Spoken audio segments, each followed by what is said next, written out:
Dá um tchau, Pedro.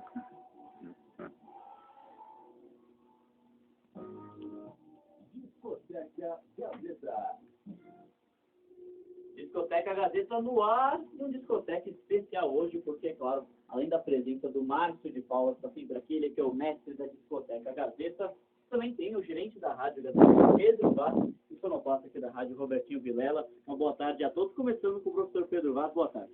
Boa tarde, Hélio Colochuco, boa tarde, nossa equipe, boa tarde, Popó que está na mesa, Matheus Tavares aqui, Roberto Vilela com a gente, e Márcio de Paula aqui com a gente, e mandando uma saudação para o pessoal da TV Gazeta, que nós estávamos até agora há pouco, conferindo uma entrevista. Exatamente, Márcio de Paula, boa tarde.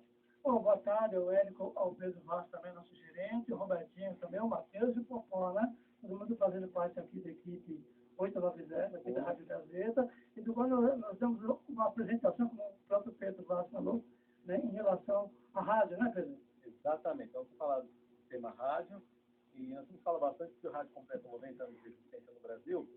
Na verdade, nós temos histórias até anteriores a esses 90 anos, mas, assim, oficialmente nós temos datas como 7 de setembro de 22, nós temos o ano de 23, que é muito importante, que é a inauguração oficial de 2 emissoras, mas, claro, nada começa assim de repente, sempre tem alguma coisa que vem antes, né? Como artista. Ele aparece no cenário, mas antes de entrar em cena já tem toda uma história anterior a isso, então a resgatar a história do rádio não é muito fácil, não é difícil. Exatamente, a discoteca é um departamento aqui da Fundação que realmente resgata a história do rádio, que é um acervo maior do Brasil, não é mesmo, Márcio? Na verdade, em termos de discoteca de rádio, sim, né? É um extenso, né?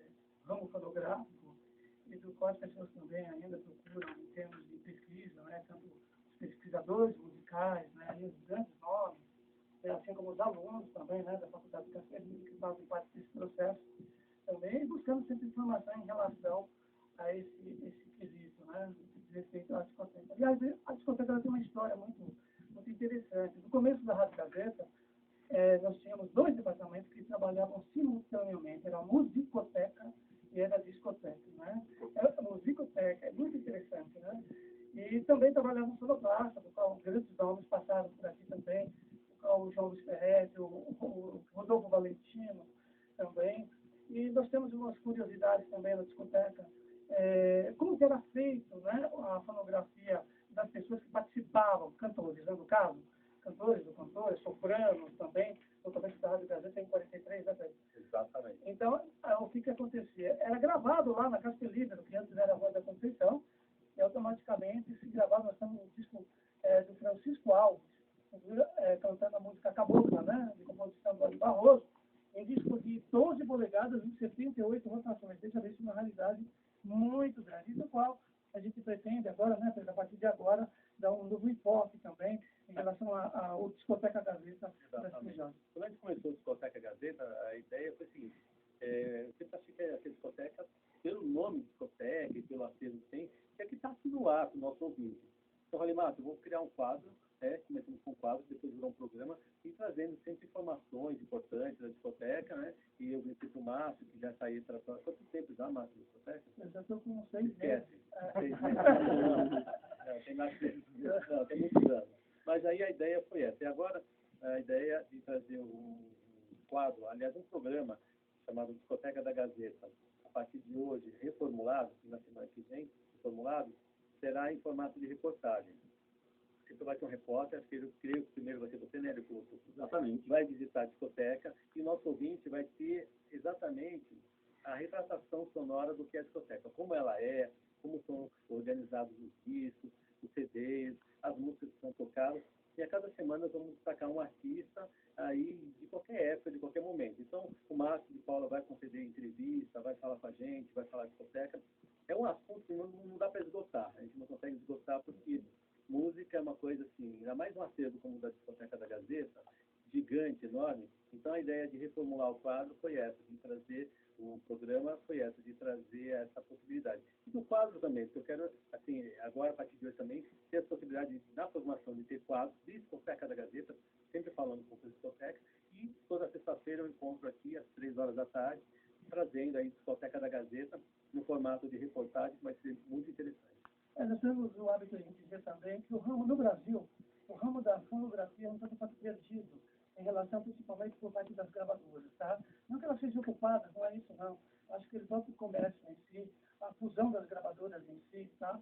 A Sony Music com a BMG, os outros selos que desapareceram também, sem deixarem vestígio também. Onde estão esses fonogramas, né? A quem você recorre? Por isso, né, que a gente está resgatando, né, no Discoteca Gazeta e exemplificando também, né, e levando conhecimento, né, conhecimento de causa em relação a essa parte da fonografia em si. Pode falar, Marquinhos. Márcio, inclusive tem artistas, né, que vêm procurar, o próprio cantor vem procurar arquivo aqui, né? Assim, existe esse tipo de comportamento, né? Não só o artista de uma gravadora também, né? Para ter esse quesito, porque muitas coisas se perderam mesmo. Por exemplo, nós temos aí vários selos, por exemplo, que estão aí na praça. Vamos citar um exemplo aí, existe um selo chamado Selo Descoberto, que está resgatando toda a Tape Car, tá? E muitos artistas da Tape Car gravaram aqui no Estúdio Reunidos, onde era o estúdio Reunidos, que hoje é o laboratório, né, de rádio e TV da Faculdade Casper Libero. Isso, e você sabe que, falando na exposição dos 30 anos da cantora Elis Regina, morte da cantora Elis Regina, até o Roberto me falou que ele teve uma exposição também, e de uma fotografia da Elis Regina aqui, no estúdio da Rádio Gazeta, da Fundação Casper Libero. Você citou, muito curioso, isso, inclusive em 1978, do qual ela lançou o disco, a primeira faixa, Romaria, em composição do Renato Teixeira, ela gravou o disco aqui, né? No Estúdio Reunidos aqui, eu mesmo falei em relação a pertence à Faculdade de Casper Libero. Vamos lá, vamos ilustrar. Eu pedi para abrir com o Gal Costa. Gal Costa é o seu favorito, né? A Gal Costa, Elis Regina e Maria Bethânia são minhas cantoras favoritas, né? A Elis, né, sempre, né, não dá nem para falar, mas a Gal Costa, porque houve uma época que as três cantoras, sobretudo nos anos 70 e começo 80, as três cantoras eram Gal Costa, Elis Regina, e elas estavam sempre ali, Maria Bethânia. Então eu gostaria de ouvir hoje Gal Costa, Elis Regina e Maria Bethânia. Porque está em evidência, né? Está em evidência pela participação aí da Juliana Paz também. Exatamente, a novela, a nova novela, a minissérie novela das 11, que é um remake, na verdade, de Gabriela, e a abertura é original da Gal Costa. É legal a regravação, é muito bacana. É legal, como o próprio Gilles fala, né, que é música atemporal, né? Tanto é que está voltando e está em evidência. E a qualidade é fantástica da música, e eu não gosto muito de regravação, difícil gostar de uma regravação. Mas, então é legal manter a originalidade. Vamos lá. Exatamente. Vamos lá com Gal Costa, modinha para Gabriela. Muito bonito. Fechou o rolê, Robertinho? Só pausa.